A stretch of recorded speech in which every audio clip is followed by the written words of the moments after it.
আসসালামু আলাইকুম এভরিওয়ান। আজকে আমি এই ভিডিওটাতে আপনাদের সাথে কমপ্লিটলি শেয়ার করার চেষ্টা করব একটা কাস্ট আয়রনের পাত্র আপনি যখন কিনবেন তখন এটা কিভাবে ব্যবহার করবেন এবং কিভাবে একে যত্নে রাখবেন। এটা দেখেন একদমই নতুন। আমার কাছে আসার পরে এর চেহারা দেখতে অনেকটা এরকম, খুব বেশি কালো না, মাঝখানে হলদেটে মানে জং ধরার মতো। তো এখন এটা আমি কিনে নিয়ে আসার পরে জাস্ট হচ্ছে ক্লিন করব। রান্না করার আগের প্রস্তুতি দেখাচ্ছি আমি। এখানে আমি আমার বাসায় বালু ছিল না, আপনারা বালু অথবা লবণ যে কোনো দুইটার একটা কাজ করতে পারেন। আমি এখানে কিছু লবণ দিলাম। লবণ দেওয়ার পরে এটা স্ক্রাবার দিয়ে খুব ভালোভাবে উপরে এবং নিচে মাজতে হবে। কেন মাজতে হবে বলেন তো? এটা কিছুদিন এই একটা জিনিস, কিছু জিনিস আছে না যে যত ব্যবহার করবেন দিনের পরে ওটা নষ্ট হয়ে যায়, ক্ষয়ে যায়। এই কাস্ট আয়রনের পাত্র একটা পণ্য যেটা আপনি যত ব্যবহার করবেন সেটা তত সুন্দর হয়, তত লং লাস্টিং হয়। সবচেয়ে মজার বিষয় হচ্ছে যে এটা একদম নন স্টিকের মতো হয়ে যায়, দেখতে একদম কালো হয়ে যাবে। তরকারি রান্না করেন, মাছ রান্না করেন, কোনো কিছু লেগে যায় না, খুব কমফোর্টেবলি ইউজ করা যায়। একটা জিনিস ব্যবহারে এর সৌন্দর্য বেড়ে যায়। তো আপনি এটা ফেলে না রেখে যদি সপ্তাহে 3-4 দিনও ব্যবহার করেন, 2-3 মাসের মধ্যে দেখবেন যে পাত্র অনেক সুন্দর হয়ে গেছে। যাই হোক, আমি খুব ভালোভাবে পরিষ্কার করে বারবার হচ্ছে লবণ দিয়ে হচ্ছে ভালোভাবে ঘষে বেশি করে পানি দিয়ে এটা ক্লিন করে নিচ্ছি, কারণ এটা যেহেতু আগুনে পোড়ানো লোহাটা, তো অনেক কালি ময়লা এটার সাথে একদম লেগে থাকে, এই জন্য এটা খুব ভালোভাবে পরিষ্কার করতে হয়। আর আপনি যদি এটা না করেন তারপরে কিন্তু তরকারি কালো হয়ে যাবে। আর এটার আরেকটা বিষয় মাথায় রাখতে হবে যে এটাতে আপনি যেই রান্না করেন না কেন, রান্না করার সাথে সাথে পাত্র থেকে তরকারিটা কিন্তু উঠায় রাখতে হবে। তারপরও এত ভালোভাবে ক্লিন করার পরেও আপনি প্রথমের রান্নাটা একটু কালচে আসতে পারে, আবার নাও আসতে পারে। আমি বলছি রান্না করে সাথে সাথে উঠে রাখবেন, দেখলেন যে একবার রান্না করেই পাত্র কত সুন্দর হয়ে গেছে। এবার আমি কি করছি, চুলার মধ্যে দিয়ে একদম হাই হিটে এটা এখন তেল ব্রাশ করে নিবই। এই কাজটা আপনারা খুব সাবধানে করবেন, কারণ হচ্ছে যে যখন আমি লোহা, এটা তো লোহার জিনিস, একটু দিলে হাত পুড়ে যাবে। তো হিট করার পরে স্বাভাবিকভাবে তেল দিলে যখন আপনি একটু ন্যাকড়া দিয়ে মুছবেন তখন এটা অবশ্যই একটা রিস্কি বিষয়। তো আমি একটু ন্যাকড়ার মধ্যে হচ্ছে তেল দিয়ে এটা এখন জাস্ট মুছে নিচ্ছি। যদিও আমি এটাতে প্রথমে তেলের কাজই করছি, তারপরে আপনাদেরকে দেখানোর স্বার্থে আমি একটু তেল ব্রাশ করে নিচ্ছি। সামান্য একটু তেল ব্রাশ করে নেওয়ার পরে যখন আপনি ভাজাভাজি করবেন, ডিম ভাজেন বা হচ্ছে ডিপ ফ্রাইয়ের মধ্যে কিছু করেন না কেন, তারপরে দেখবেন যে তেলের কাজটা প্রথমে করার চেষ্টা করেন, এতে করে কড়াইটা সুন্দর হবে। তো কড়াই ইউজ করেন আর তাওয়া ইউজ করেন, যাই করেন। তো প্রথমবার মুছে নেওয়ার পরে যে ন্যাকড়া দিয়ে মুছবেন খেয়াল করবেন যে সেটা একটু কালচে হয়ে যাচ্ছে, তার মানে কালো উঠে আসতেছে।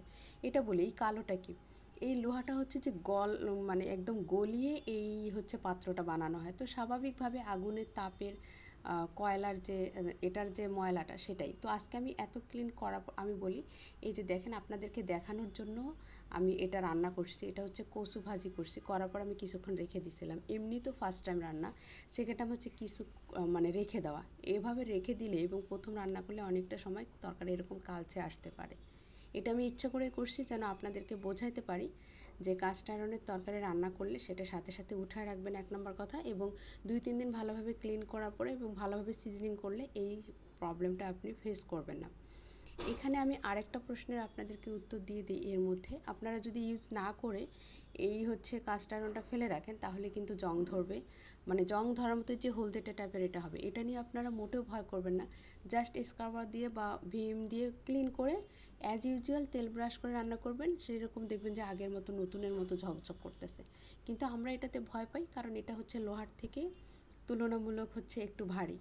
লোহা আর এটার মধ্যে একটাই পার্থক্য, এটাও লোহার কিন্তু এর সাথে আরও কিছু থাকে, ম্যাগনেসিয়াম কার্বনেট, আয়রন, কার্বন, এগুলো থাকে। তো এগুলো সব কিছুর মিশ্রণই হচ্ছে কাস্ট আয়রন হচ্ছে। এখন আপনাদেরকে ম্যাজিক যে জিনিসটা দেখাই, যেটা আপনি সিজনিং করলে প্রাকৃতিকভাবে সিজনিং, এটা শরীরে কোনো ক্ষতি করে না এবং এটা ন্যাচারালি কোনো মেডিসিন দিচ্ছেন না, কোনো রঙের কোটিং করতেছেন না। আপনি যখন কাস্ট আয়রন প্রথম ইউজ করবেন তখন বাজারে যে কচু পাওয়া যায় না, কচু শাকের পাতা, এটা তো তাওয়া খুব বেশি হচ্ছে ডিপ না, 1.5 থেকে 2 ইঞ্চি। তো আমি এই জন্য একটু হচ্ছে কচু পাতা দিয়ে পানি ঢেলে দিয়ে এটা একদম হাই হিটে বয়েল করব। এতে হবে কি, কচুর যে কালচে, কচুতে এমন কিছু একটা উপাদান আছে যেটা এর কালোটা উঠায় ফেলে।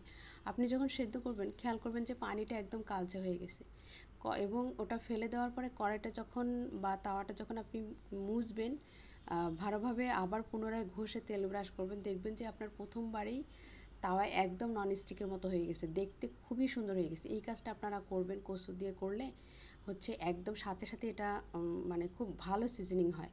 আর এটাতে আপনার কোনো কিছুই করতে হচ্ছে না। জাস্ট হচ্ছে যে আমি কচু পাতাটা ভালোভাবে বয়েল করে দেখছেন পানিগুলো এগুলো হচ্ছে, এবং আমি এখনও মাজিনি, তাই আমার তাওয়াটা দেখেন কত সুন্দর কালো হয়ে গেছে। এই কাজটা অবশ্যই করবেন। এইটা করলে আপনাদের আর কোনো কিছু ওই যে বারবার তেল ব্রাশ করা বা হচ্ছে হাই হিটে তেল গরম করা এগুলো কোনো কিছু করতে হবে না। তেলটা অনেকটাই কালচেটা এটা কেটে নেয় এবং এটা ননস্টিকের মতো করে ফেলে, এবং পরবর্তীতে যখন আপনি রান্না করবেন তখন আর হচ্ছে যে তরকারি কালচে হয়ে যাবে না বা কোনো কিছু রং। আপনারা দেখতে পাচ্ছেন ভিডিওতে যে কত সুন্দর হয়ে গেছে অলরেডি। তো এইটা হচ্ছে যে মানে তাওয়া, এটাতে আপনি রুটি ভাজা, পরোটা ভাজা, তারপর হচ্ছে তেলের মধ্যে অনেক কিছু ফ্রাই করা, এগুলো খুব ইজিলি করা যাবে। তো আজকে আমি এই ভিডিওটাতে কাভার করার চেষ্টা করছি কয়েকটা রান্না শেয়ার করে, যেটাতে আপনারা অ্যাটলিস্ট বুঝতে পারেন যে এটা আমি তাওয়া দিয়ে দেখাচ্ছি, সেম প্রসেসে সেম নিয়মে আপনারা কড়াই যেটাই কিনেন না কেন বা যেখান থেকে যেভাবেই কিনেন না কেন এভাবে ইউজ করবেন। এখন আসি উপকারের কথা। আমি এখানে কয়েকটা বিষয় কাভার করার চেষ্টা করছি, আপনারা যদি স্কিপ করেন তাহলে এই জিনিসগুলো আপনারা হচ্ছে পুনরায় কোশ্চেন করবেন বা বুঝতে পারবেন না। যেটা আমাদের একদমই মনের মধ্যে এই কোশ্চেনটা থাকে যে আমি এটাতে ভালোভাবে মাছ ফ্রাই করতে পারবো কিনা। এই পাত্রটা মাছ ভাজার জন্য এত সুন্দর একটা পাত্র, কারণ হচ্ছে যে এটা একদম ছড়ানো ছিটানো থাকে। তো একসাথেই আপনি 6, 7, 8 পিস ইজিলি ভাজতে পারবেন। আর এটা একদমই নিচে লেগে যায় না। নিচে না লাগার জন্য অবশ্যই পাত্রটা হাই হিটে গরম করে নিয়ে তেলটা খুব ভালোভাবে গরম করতে হবে, তারপর আপনি আপনার ইচ্ছা মতো ভাজা করতে পারবেন। এবং আমি কথা বলতেছি এবং আপনাদের সাথে দেখানোর চেষ্টা করতেছি যে কত সুন্দর করে মাছ ভাজি করা যায় এবং এটাতে লেগেও যায় না। এবং এইটা আমি যখন ভিডিও শ্যুট করছি এবং আপনাদের সাথে শেয়ার করতেছি, এবং এটাই আমার নতুন তাওয়ান প্রথম ইউজ করতেছি, প্রথম ব্যবহার করে আপনাদেরকে দেখাচ্ছি যে কেন তরকারি কালো হয়, কেন তরকারি হচ্ছে যে কীভাবে ইউজ করবেন, আসলে জং ধরে কি না, এইসব প্রশ্ন আমার কাছে খুবই কমন আসে। আর আপনারা যারা নতুন ব্যবহার করবেন, হোপফুলি আপনাদের ভিডিওটা দেখে অনেক উপকার হবে এবং আপনারা জানতে পারবেন। তো আমি একটা ভিডিওর মধ্যে কাভার করার চেষ্টা করছি আপনাদের বেসিক যে জিনিসগুলো জানার। এখন এটা আপনি কেন ব্যবহার করবেন বলেন তো? আমাদের যে অন্যান্য এটা শরীরের জন্য যে কত ভালো, ধরেন আমি একটা ননস্টিকি পাত্র কিনলাম, কেনার পরে এটার উপরে যে কোটিংটা থাকে ওটা খুবই অল্প পরিমাণে ধীরে ধীরে ওই মেডিসিনটা আমাদের শরীরে প্রবেশ করে ক্যান্সার পর্যন্ত হতে পারে বা হয়ে থাকে বা হচ্ছে। এখন দেখেন যে সব কিছুই হচ্ছে যে বড় বড় রোগগুলো বা ক্যান্সারগুলো মনে হচ্ছে যে খুব স্বাভাবিক ব্যাপার, মানে ক্যান্সার হওয়াটা এগুলো কিসের জন্য? এগুলো আমাদের হচ্ছে প্রত্যেকটা খাবারের সাথে আমরা যে বিষটা গ্রহণ করতেছি বিভিন্নভাবে, পাত্রের সাথে, খাবারের সাথে, এমনকি পানির সাথেও যে আমরা যেগুলো খাচ্ছি সেগুলো আসলে শরীরে গিয়ে একটু একটু একটু করে ধীরে ধীরে একটা বিষ থেকে বিশাল আকারের রোগ আমাদের তৈরি হচ্ছে। তো আসলে একসাথে তো 100% অ্যাভয়েড করা সম্ভব না। চেষ্টা করি চারিদিকে এত বিষের মধ্যে, এত অসুস্থতার মধ্যে থেকে নিজেকে একটু সুস্থ রাখার চেষ্টা করি। কথা বলতে বলতে আমি কিন্তু একটু আপনাদেরকে শাকভাজি করেও দেখাইলাম। আর এই হচ্ছে ফাইনালি আমার তাওয়াটা। হচ্ছে এটা রান্না করার পরে দেখছেন যে আগে যখন আমি কিনছিলাম তখনকার লুক আর এখনকার লুক ফার ডিফারেন্স, অনেকটা কালো হয়ে গেছে, দেখতে একদম সফট হয়ে গেছে। তো যত ইউজ করবেন এটা তত বেশি সফট হয়। আজকে হচ্ছে যে আমি চিংড়ি মাছ দিয়ে লতি রান্না করতেছি একটু, তবে হ্যাঁ আপনারা ভাববেন না যে এটা কিন্তু একটা তাওয়া, মানে রুটি আর পরোটা ভাজার, তো স্বাভাবিকভাবে এটা ডিপ কম থাকবে, মানে ওই যে বলছি 1.5 থেকে 2 ইঞ্চি। তো এই জন্য 4 থেকে 5 জনের সবজি এখানে অনায়াসে রান্না করা যায়। ডিম পরোটা তো অবশ্যই করা যায়, কারণ এর কাজই হচ্ছে ডিম পরোটা ভাজা। আর হচ্ছে যে এটার 4 থেকে 5 জনের সবজি রান্না করা যায়। মাংস এগুলো রান্না করা যাবে না, কারণ মাংসতে তো হচ্ছে শাক ভাজি করতে পারবেন, ঝোলের তরকারি খুব বেশি রান্না করতে পারবেন না। পাত্র সম্পর্কে আমি এতটুকু এখন বললাম। তো আপনারা আমরা চেষ্টা করব আমাদের আশেপাশে থেকে যতটুকু সম্ভব স্বাস্থ্যটাকে ঠিক রাখার, এবং এই বিষ মানে যেখানে আমরা যা খাচ্ছি যেভাবে খাচ্ছি সবখানে যেহেতু বিষের ছড়াছড়ি, তো আমি একা স্ট্রাগল করে এটাকে কন্ট্রোল করতে পারবো না। তো যতটুকু আমাদের সামর্থ্যের মধ্যে আছে, কারণ এক একটা এগুলো পাত্রের দামও বেশি। আবার যদি আপনি ভালো খাবার খেতে চান কারণ এটা 100 জন মানুষের মধ্যে 90 জন মানুষই ভালো খাবার খায় না, বা হচ্ছে 50 জনে খায় না। সেজন্য যখন যারা ভালো খাবার উৎপাদন করতেছে সেই ক্ষেত্রে ওই খাবারের দামও বেশি। এমনি চাল কিন্তু 60 টাকা 70 টাকায় পাওয়া যায়, যদি আপনি আবার ঢেকিস একটা লাল চাল কিনতে চান সেখানে আপনার 100 টাকার উপরে গুনতে হবে। এটা কেন হচ্ছে? কারণ হচ্ছে ওই যে মানুষ সংখ্যা বেশি, মানুষ মানে বিজনেসের লাভে টাকার লোভে মানুষ ওগুলোই করতেছে, আমরা ওগুলো বাধ্য হয়ে খাই, আমরা অ্যাফোর্ড করতে পারতেছি না।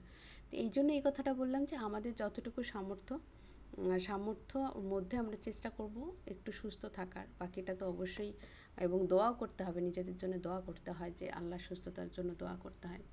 এটা হচ্ছে যে আমাদের উত্তরবঙ্গের একটা খাবার, ডিম দিয়ে আলুর ডাল। এটা আমি অল্প একটু রান্না করছিলাম, 2টা ডিম দিয়ে 3টা আলু দিয়ে একটু ঝোলের তরকারি রান্না করছিলাম। আসলে আমি বলি সত্য কথা, ঝোলের তরকারি এটাতে আমি করব না বা করিও না, জাস্ট আপনাদেরকে বোঝানোর জন্য বা ভিডিওটা শ্যুট করার জন্য আমি একটু ঝোলের তরকারি রান্না করে দেখাইছি যে 3 থেকে 4 জনের আপনি একটু ঝোলের তরকারি, মাখা মাখা তরকারিও আপনি রান্না করতে পারবেন ইজিলি এবং কমফোর্টেবলি, এটাতে কোনো সমস্যা হয় না।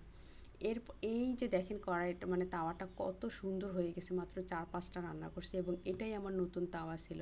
এবং আমি মনে করি যে একটা বাড়িতে 2-3টা পাত্র থাকলেই মোটামুটি সমস্ত রান্না কাভার করা যায়। আমরা কি খাই? একটা ঝোলের তরকারি খাই, একটা ডিম পরোটা ভাজি, একটু ভাজি খাই, একটু সবজি, রাইট? এটাই বাঙালির খাবারের নিয়ম। তো এই 2-3টা আইটেম রান্না করার জন্য একটা কড়াই, একটা তাওয়ায় বা একটা ফ্রাই প্যান, এই 3টা আইটেম আমি মনে করি যথেষ্ট। এই 3টা আইটেম আপনি যদি কিনতে যান তাহলে 3 থেকে 3,500 টাকার মধ্যে ইজিলি 3-4টা পাত্র কেনা যায়। তো এতটুকু রান্নাঘরের জন্য কাভার আমি করতেই পারি, নিজের জন্য, নিজের ভালো থাকার জন্য, নিজের পরিবারকে ভালো রাখার জন্য। কারণ এখন বাংলাদেশে আপনি যদি একবার ডক্টরের কাছে যান তাহলে 4-5টা টেস্ট দেওয়া, ভিজিট 1,000 টাকা, নর্মালি 4 থেকে 5,000 টাকা আমাদের পকেট থেকে বের হওয়া যায়। খুবই নর্মাল, সাধারণ এবং কমন একটা বিষয়। হোপফুলি আপনারা এতক্ষণ ধৈর্য নিয়ে আমার ভিডিওটা দেখছেন এবং আমি কভার করার চেষ্টা করছি কাস্ট আয়রন কি এবং এটা আপনি কেন ব্যবহার করবেন, কিভাবে ব্যবহার করুন। হোপফুলি আপনাদের ভিডিওটা একটু হলেও ভালো লাগছে। সবাই ভালো থাকবেন, সবার জন্য অনেক বেশি শুভকামনা। আল্লাহ হাফেজ, আসসালামু আলাইকুম।